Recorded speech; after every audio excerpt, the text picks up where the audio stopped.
శక్తి అనేది విశ్వం నుంచి మన యొక్క శరీరం లోపలికి ప్రవహిస్తున్నటువంటి శక్తి అమ్మవారు రూపంలో తిరగేసినటువంటి ఒక త్రిశూలం వలె మన యొక్క శరీరంలోకి ప్రవహిస్తూ ఉంటుంది.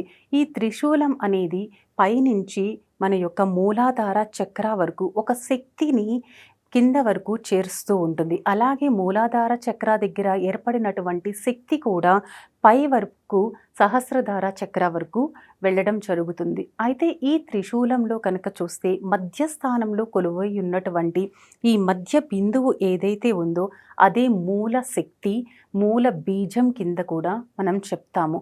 ఈ మూల బీజాన్ని చూస్తే సుషుమ్న నాడి మేరుదండానికి అంటే స్పైన్‌కి డౌన్‌లో కొలువై ఉన్నటువంటి శక్తి ఈ మూలాధార శక్తి. ఈ మూలాధార శక్తి బిందువు ఇక్కడ సరస్వతి అనేటువంటి నాడి రూపంలో కొలువై ఉంటుంది.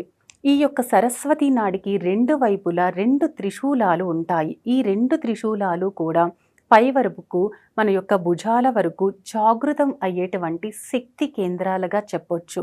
అయితే దీనిలో కూడా ఎడమ వైపున ఉన్నటువంటి శక్తి ఇడా శక్తి. ఇది మనం మూన్ ఎనర్జీ కింద చెప్తాము. అలాగే గంగా ఇక్కడ చల్లనైనటువంటిది కలిగి ఉంటుంది. అయితే కుడి వైపున చూస్తే కనుక ఇది సన్ ఎనర్జీ కింద చెప్తాం. యమునా నది కింద కూడా చెప్పడం జరుగుతుంది. ఈ 3 నదుల యొక్క త్రివేణి సంగమమే మూలాధార చక్ర దగ్గర జరిగేటువంటిది.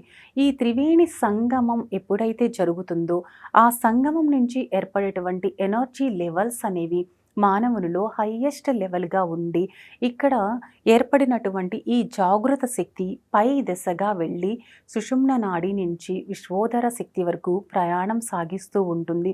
ఈ విధంగా మూలాధార చక్ర అనేది రెడ్ కలర్‌ని కలిగి ఉంటుంది.